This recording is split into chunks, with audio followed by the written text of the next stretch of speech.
Protection was never just a prayer. It was action. We'd scrub our steps with red brick dust to keep evil out, sprinkle it down with salt, and sweep out what didn't belong. Some folks would even scrub it with their own urine, first Friday of the month, for power. Efun, ground shell chalk from Nigeria, was rubbed on the body to keep goodness in and spirits out. Cascarilla did the same, passed down and pressed into eggshell powder. We didn't wait for trouble. We blocked it before it ever reached the door. ADOS, FBA, and the indigenous movement all have vanguard leaders. They also have influencers, and then they have their zombie army that just goes out and floods social media. They repeat the same myths. They're easy to debunk, and we're going to do it real quickly. The first and most commonly used is that Africans sold us into slavery. To flatten the entire continent of Africa into one homogenous group is a clear indicator of ignorance. The continent of Africa was composed of thousands of different ethnic groups, hundreds of different nations. These nations had a history of disputes and wars. These were exploited by Europeans through military pressures, economic coercion, kidnapping, etc. Intermediaries have existed in every criminal economy. But it's our responsibility to pursue the architects. Blaming Africans alone cleans the hands of Europeans, removes them of any agency. Make a comparison. It's like focusing on the gang violence in South Central by saying we must blame the Bloods and the Crips, without identifying the government's role in the history of spook hunters after the Great Migration. Another myth you'll hear is that Black immigrants take resources that were secured for Black Americans and they give nothing back.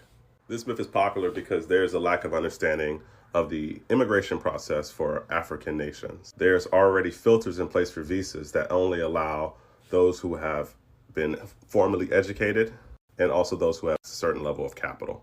So you're looking at the top percentage of Africans from their respective nations that are allowed to immigrate into America, which is why they are successful. And as far as Black immigrants never contributing anything to Black America, that's also wrong. We look at Marcus Garvey.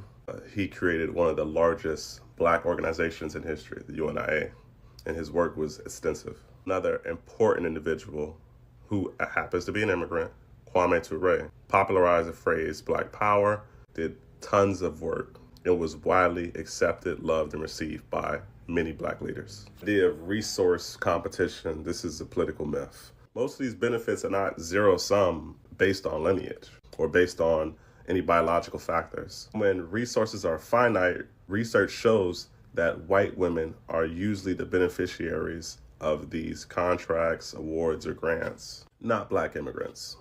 Now, for the indigenous movement, your myths are just ridiculous, honestly. Something that's commonly shouted from the mountaintops is that slavery never happened, the Middle Passage did not exist. It's one of the most documented crimes in history. There is insurance paperwork, ship loading documents, ledgers, slave ships that have been preserved. There's history, writings, literature. There is entire databases filled of this information. There was over 36,000 voyages, okay? You think they were just naming ships and creating ports for fun?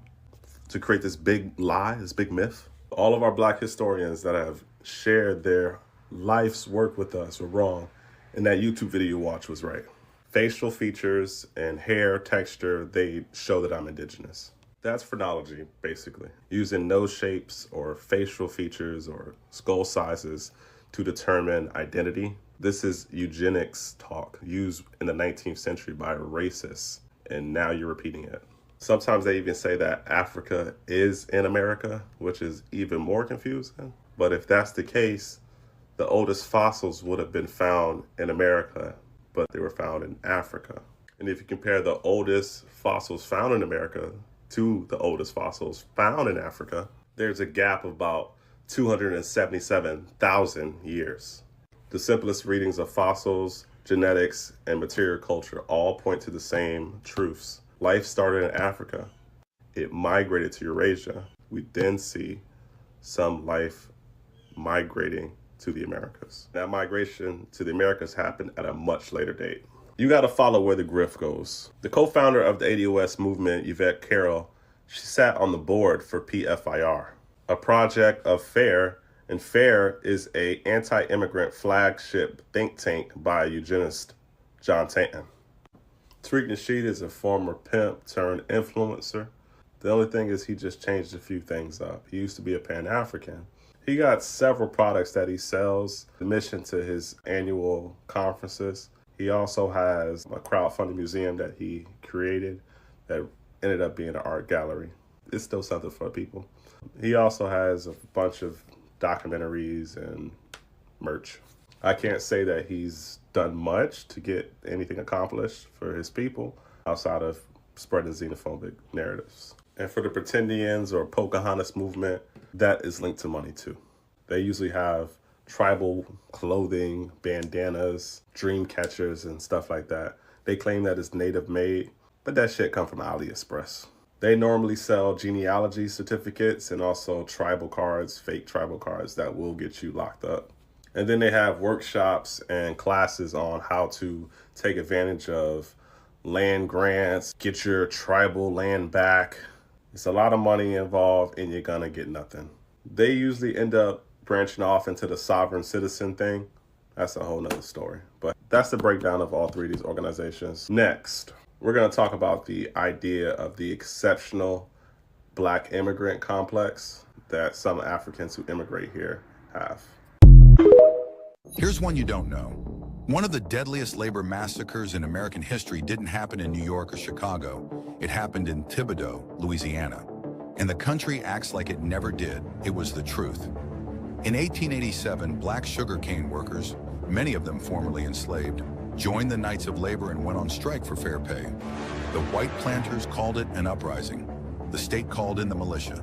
And when the troops left, the killing began. White mobs roamed the streets, dragged people from their homes, and gunned them down in broad daylight. Over 60 were murdered, maybe more. Some were shot trying to flee through the swamps. Some were executed in front of their families, and none were ever given justice. This wasn't labor unrest, it was racial terror, a coordinated massacre designed to crush Black power and silence organizing in the South. There were no trials, no reparations, no official count, just blood-soaked cane fields and generations of silence. Because history didn't forget, it was erased. If you've never heard this before, share this and follow. Comment. Say their names if you're just now learning about the Thibodaux massacre. Honor and respect, honor and respect, honor and respect. Divine all blessed greetings and salutations, one and all. It is another edition of Revolutionary Hoodoo, New Orleans Voodoo Secrets and Recipes. Powered by, supported by, promoted by NOIVD, New Orleans International Voodoo Day. 2026 New Orleans International Voodoo Day promises an inspiring and immersive experience with a diverse lineup of engaging events. Highlights will include an educational symposium featuring distinguished speakers from around the world, including a delegation of scholars and spiritual leaders from Benin and Haiti, as well as art exhibitions showcasing voodoo-inspired works by talented local and international artists. The events will also feature a children's program and an Afro-ecology exhibit exploring the sacred nature of plants in voodoo, their roles in spiritual practices, and their connection to our ancestors. The weekend will culminate in a ceremonial procession to 9 significant sites throughout the city, locations where the enslaved were brought ashore, held, auctioned, and where they later found community and developed culture. This journey will begin at the transatlantic slave route to the New Orleans marker, on the moonwalk at the river, and conclude with a traditional voodoo ceremony in Congo Square. Additionally, visitors can participate in interactive workshops, community discussions, and opportunities to connect with practitioners and cultural experts, and certainly with our weeknight 9 p.m. Central Standard Time weeknight daily podcast on a social media outlet near you. We are certainly grateful for those who continue to show up and participate here live in the chat. Nina Lloyd, thank you so much for your participation and your continued support. Ray Alexander, thank you so much for your continued support and participation. And please, in YouTube, remember to click the heart button and the like and subscribe, as well as the little dollar sign at the bottom of the chat box to show your support and appreciation for this continued weeknight podcast. And we're certainly grateful for our co-hosts, of which I will be introducing and unmuting momentarily. The survival of voodoo in America is where we are now at this leg in our story. And it is important to recognize that voodoo did not survive in its purest forms in North American colonies and later the United States. There are many possible explanations for the discrepancy between the survival of African religions in the Caribbean with those of America, the most prevalent being religious and demographic. A possible reason given for the fact that voodoo has thrived in other countries and has largely been stamped out in America is the puritanical nature of American religion. Catholicism in nations like Haiti, Cuba, and Brazil provides a rich tradition through which voodoo may be practiced in a manner that reflects its own custom. That is to say, the images of the saints, sacraments that may be likened to certain voodoo rituals, candles, incense, statues, and holy water serve as talismans to the voodooists as well as to the Catholic. In contrast, American Christianity has been dominated largely by the Protestant denominations, which do not condone veneration of idols and recognize only 2 of the 7 Catholic sacraments. Catholicism also places more importance upon fraternities of religious piety, and in fact served as a means through which to preserve the community as well as African heritage south of the border. American evangelical Protestantism places far less emphasis upon the community and more upon the sanctity of the Bible and a more individualistic conversion experience. Acculturation and assimilation also account for the decline in voodoo practice in the United States, with demographics playing a major part in the process. Albert Roboteau offers a more concrete rationale for the stronger presence of traditions in the Caribbean, apart from any theological theory, namely the difference in demographics of slave populations. The total number of slaves imported into the New World from the beginnings of the slave trade until 1861 was about 9,566,000, of which only 427,000 went to the English colonies in North America, accounting for roughly 4.5% of the total population. The nations of South America and the Caribbean accounted for the majority of the remaining slave population, with South America, in particular Brazil, importing 8.5 times the number of enslaved Africans than North America did. The Caribbean received 42.2% of slaves from Africa. Haiti received 864,000, Jamaica 748,000, and Cuba 700,000.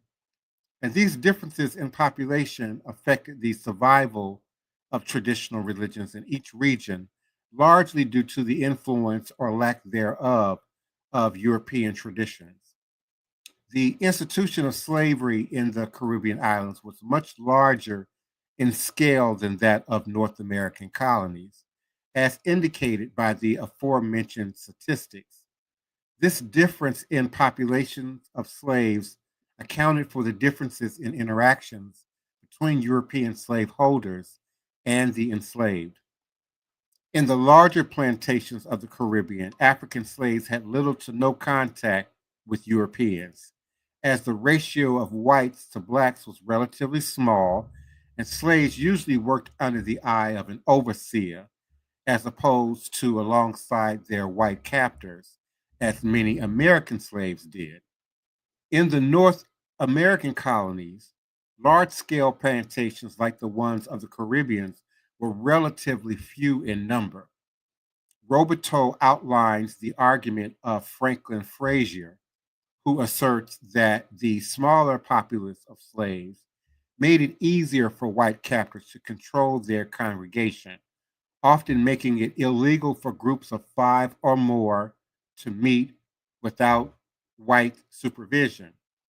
This assertion of control was also manifest through the destruction of the familiar unit through the intentional American slave trade, thus making social cohesion among slave groups extremely difficult and leading, in Frazier's opinion, to the eradication of African traditions in America.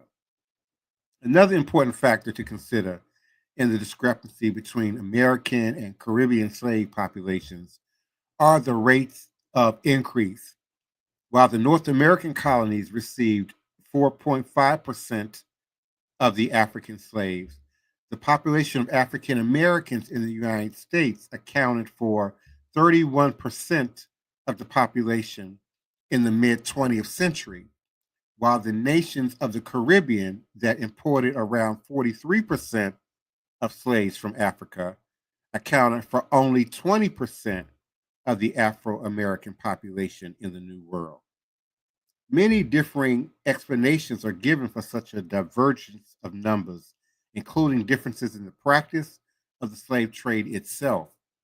In the Caribbean, slaves were in general in poor health due to the spread of disease more abundant in tropical climates, thus making natural reproduction more difficult. In addition, the supply of slaves directly from Africa was one that was inexpensive and continuously available, which made encouraging slaves to have children counterproductive. This continuous supply of African slaves may account for the continuing existence of traditional African beliefs in the Caribbean that so greatly shadows their somewhat partial survival in the Americas. Slaves who lived in the more temperate climate of North America were less susceptible to rampant disease, although the health of slaves was often considerably worse than it had been in their native countries in Africa. Personal hygiene was of considerable importance in the tropical forest regions in Africa, and the population generally bathed much more frequently and took better care of their teeth and gums than their European counterparts. Such practices were, of course, much harder to maintain in captivity and were often discouraged by white captors. However, in comparison with the conditions of the Caribbean slaves, general health was better and reproduction higher in North America. Without the steady influx of slaves from Africa as it existed in the Caribbean, North American slavery was much more dependent on the healthy birth rates of slaves, and within a few generations, the majority of slaves in America were American born, with no conscious memory of the traditional beliefs of their African heritage. Thus, the voodoo in America was altered and adapted to life in America, evolving into hoodoo and conjure in the present day. And it is important to distinguish hoodoo culture from voodoo, VODOU, while still recognizing that many of its practices and traditions are rooted in West African voodoo, and certainly some practices of Haitian voodoo shaped by its history. Traditional African religions like voodoo, at that time in Louisiana, spelled VOUDOU, was rooted in experience, in action rather than words. Hoodoo and culture is an obvious example of such convictions, as it is undefinable along lines of scripture and sermon. Hoodoo and culture is what is indefinable as the pragmatic aspects of voodoo that survive by adaptation in the New World. And what is generally agreed upon in the scholarly community is that the religious aspects, that is to say, religious in the traditional understanding of the term of voodoo, largely disappeared in America, due in part to acculturation, oppression of religious practices, and conversion. Hoodoo and conjure remains as the practical aspect of voodoo, manifesting in the casual relationships of good and ill will between human beings. Voodoo, however, is not the only contributing tradition that hoodoo conjure owes its heritage to. Certainly, Elder Reggie often references the Black spiritual churches and many of its branches, which furthered the development and the movement of hoodoo, and in many cases, conjure, and many of the elements to the blending and sharing of folk religious beliefs and practices between Africans, Europeans, and Native Americans who often lived and worked side by side in America. So, in our next edition, Monday night, we're going to begin to talk about the racial and interracial interaction that subsequently affected hoodoo and conjure forming as an American tradition. And I'm certainly grateful for your continued support and participation. Please do come on in. First Priest, Wildman, Joshua Nylan Tanner, Sister Toni Val Martinez, please do come on in. And then Elder Reggie Green Soap and Shrine of the White Cough. We certainly appreciate you. Greetings and salutations, beloved. Greetings. How is everyone? Hello, everyone out there. Great reading, Divine Prince. I long, studied on that with the slave trade. And in what we call America, well, North America, they really took it to the next level of business. Even though slavery was a business, they took it to a business like it was a factory.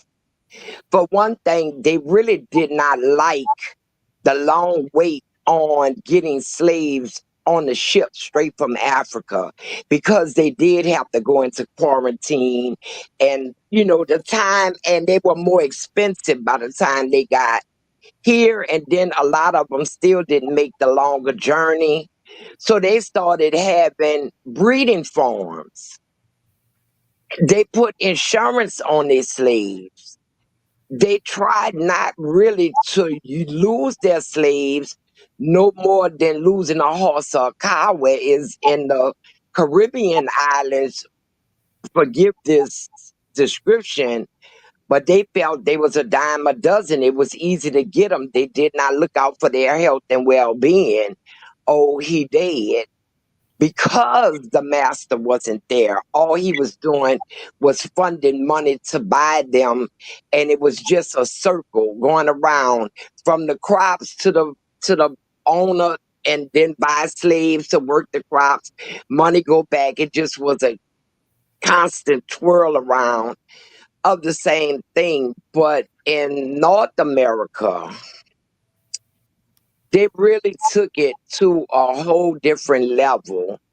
And I think by Louisiana being the only Catholic state where the entire state was Catholic, that's what made it easier to grow and stay in this region, because it did have the cover of the saints and the candles and the incense that were accepted in the Catholic Church, and were familiar with the remnants of what they remembered from the African voodoo that their grannies and their great grannies, if they happened to be around them that long. had taught them and what they learned from mixing in with the native tribes here. So that was my thought on it. What you think about it, Brother Joshua? Mhm. Brother Joshua not in. Well, Elder Reggie. How you guys doing? All Okay. right. I'm in. I just had some issues with my phone. But can you guys hear me? Yeah. Well, Yes. okay. Yeah, you're right. There's a lot to say about the transatlantic slave and the the stories and as Ty was going over the numbers and stuff, and it's very, how can I say it? It's a lot to factor in because I if I'm not remembering, excuse me, if I'm remembering this correctly, I also remember reading up somewhere. I can't remember exactly where I was reading this, but in terms of slaves being uh, or people from America being enslaved and taken from this mainland also and moved into the Caribbean and moved throughout different parts of the world too also, and even back to West Africa. There's been stories and findings of that too, that really is kind of really adding to the conversation of slavery, and it's how it actually functioned and what was its function and what was its purpose, and as we continue to grow in that, we get to learn more, and get to kind of see, okay, this is the reason why the numbers, or this is the reason why the influence on the culture of hoodoo and Haitian voodoo is the way they are in the locations that they are because of the influences that were there prior to and the influences that were taken from, or the people that came to colonize, that took people away from that land for a reason. What that reason was could not of course it was not of good intention, and was not of it was to facilitate whatever they was trying to do by coming in to this to wherever place that they conquered or wherever place that they took people from. So And I can see that once the French or the Spanish said, okay, we're not going to allow Africans to come by ships anymore. We're going to stop the African slave trade. But at that time they did it, it was still a need for slaves in the Caribbean.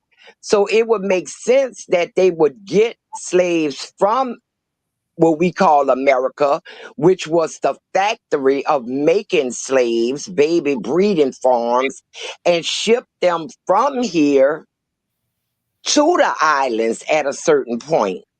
yeah. Mm. What say you, Elder Reggie? Yeah, thank you, Sister Toni.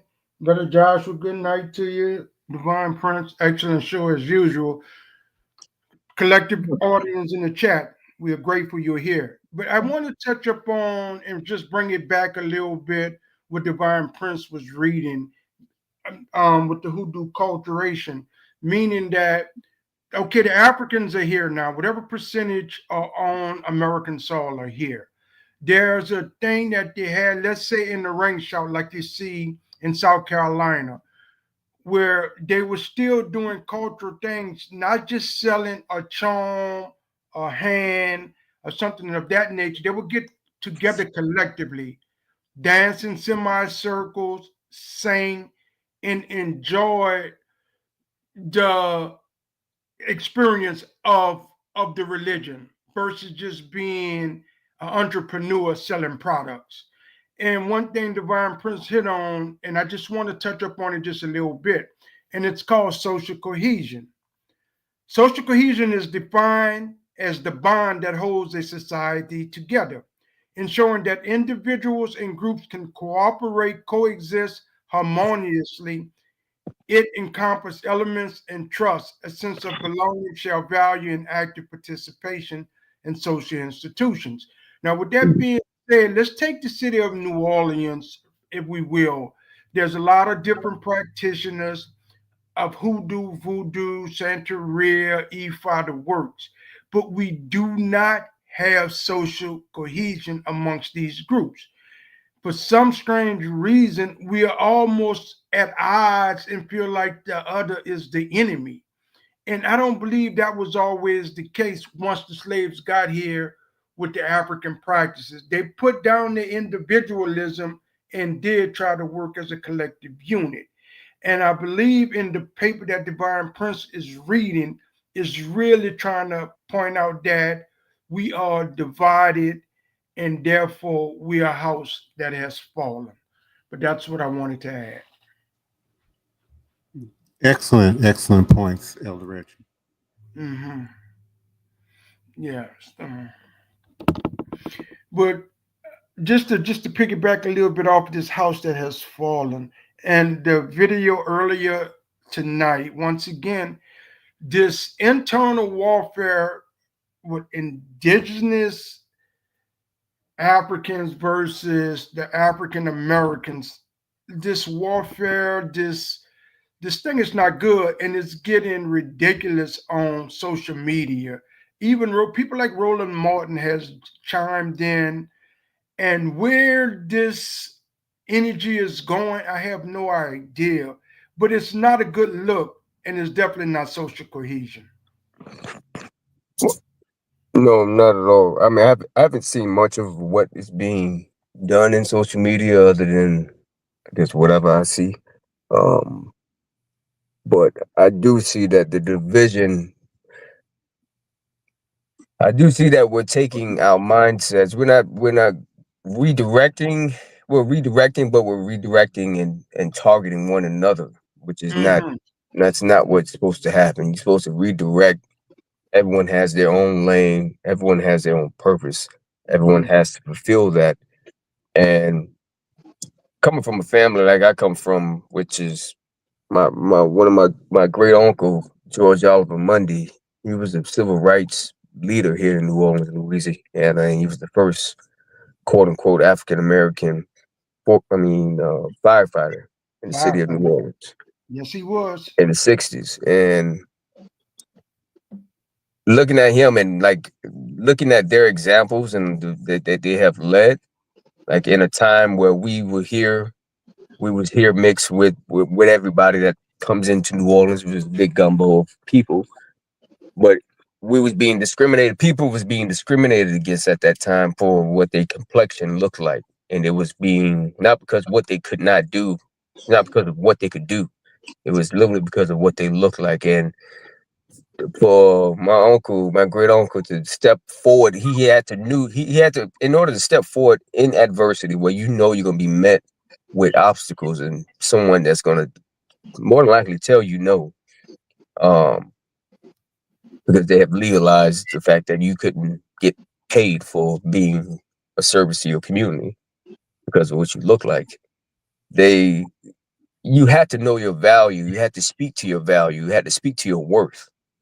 And I'm saying this to say that I'm hoping that's what we're doing in these social spaces more so. We're speaking to our values, not excluding people, not pointing fingers, but just understanding that, digesting it, and moving forward in that. But we don't need to redirect that towards one another. That's definitely not going to get us nowhere. I mean, the way we got forward and through all the difficult times is by coming together. And this is not going to be anything different. Here go my thing about this boycotting the Africans. You boycott your mirror image, but I don't know how it is in other cities and states, but in New Orleans, I don't know one African hair braider that's from Africa or sell hair. It's all Asiatic people from the Vietnamese or Korea or wherever they come from. And they never talk about boycotting them. Right. They have Black Americans who do fingernails, but they run to the Koreans, the Asiatic people, to get theirs done and don't support their own, but you want to boycott your own and you don't support them. You want to call for a boycott. They go into these gas stations and groceries that the Iranians and the Iraqis and all those people from the so-called Middle East, and most of those stores treat blacks horrible when they go in there to shop. I've witnessed it with my own eyes in Memphis. They don't talk about boycotting them until, as a whole, they'll boycott the one when they feel somebody then got shot by one of them wrong. But they'll just boycott that store. They won't boycott them as a whole. What they need to be doing is figuring out what Trump is doing instead of boycotting energy to boycott somebody. Because y'all talking about boycotting. I bet half the people who do that don't even go to African braiders and African sellers of hair stuff in a beauty shop and all of this here. They just want to find something to do, and it's so stupid to me. Sister Toni, you bring out a beautiful, beautiful point. And the only thing I can say about that is it's the lack of social cohesion, and it's always easy to find fault within our own group. And it's easy to attack each other because we are safe targets, soft targets. We're not attacking the general populace. So if you attack amongst your own, it's almost easy to do without the general public becoming alarmed about Exactly. it. Exactly. And you know what you were saying. Oh, I forgot my train of thought because I'm so angry about this situation here. We know what that syndrome is called. We know what that syndrome is called. It's the house ninja, field ninja syndrome that still exists amongst us, that keeps us feuding amongst each other. We got so many social syndromes in the Black community that it's hard to keep up with. You got the brown paper bag syndrome. You got the caste and the class and all of this here kind of syndromes. And we not going to get nowhere like that, bringing up them old plantation syndromes. After slavery ended, we seem to have gotten over those syndromes because we needed to cling to each other because everyone was against us. So they didn't care which ninja you was, as long as you could help us move forward. But as we move forward and during the civil rights movement, it was all right. We got along, don't care where you was. But it was after the so-called civil rights movement when we felt we didn't need each other anymore as a whole, we went back to house nigga, field nigga. Now I say Mm-hmm. Wow, what a great show. What a powerful, powerful show tonight. I'm going to go ahead and shut it down, but I have to do our reading. Sister Toni, beautiful points. Brother Joshua, great points. Divine Prince, excellent topic, because we're touching on deep matters of the heart. It's not just emotional feel-good stuff. Some of this stuff is running deep, and we're touching on it, and we're not afraid to attack the subject, and I appreciate that. So lest we forget, the spiritual medicine of voodoo brings healing and relief from the shackles of slavery that binds the master and the slave to the same chain of social division. That, I would say, Ashe, Ashe, Asheo. Good night, everyone. We love you and we appreciate you showing up every night. Asheo. Ashe, It It everyone. Have wasn't a good night. science. It was survival. You come down with a cough, mullein, and pine. Belly acting up, sassafras root, or a little vinegar and baking soda. Your spirit feel heavy? You bathe in hyssop, say a prayer, and leave it by the crossroads. That's how we stayed whole, not healed, whole.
Please, allow me to show you something.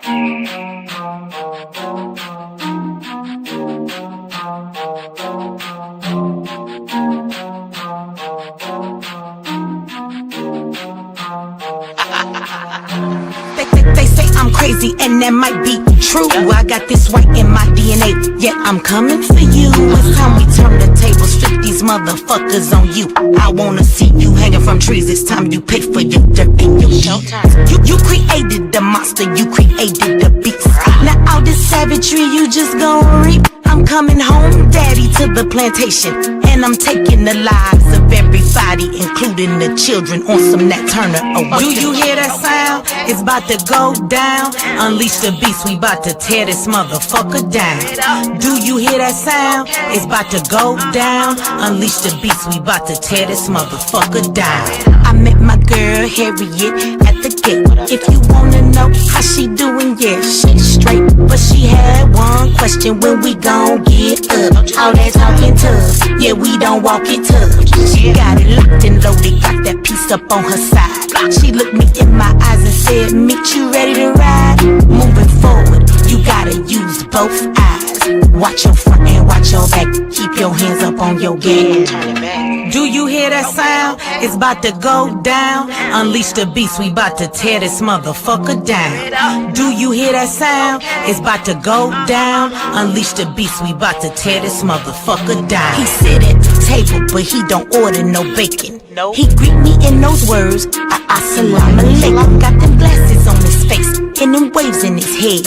He go by the name of Detroit Westside. He looks me in my eye and says, "You only get one try. Know that your biggest opposition will come from the inside. I know you wanna love them all, but don't even try, because they'll smile up in your face while plotting your demise." Do you hear that sound? It's about to go down. Unleash the beast, we about to tear this motherfucker down. Do you hear that sound? It's about to go down. Unleash the beast, we about to tear this motherfucker down.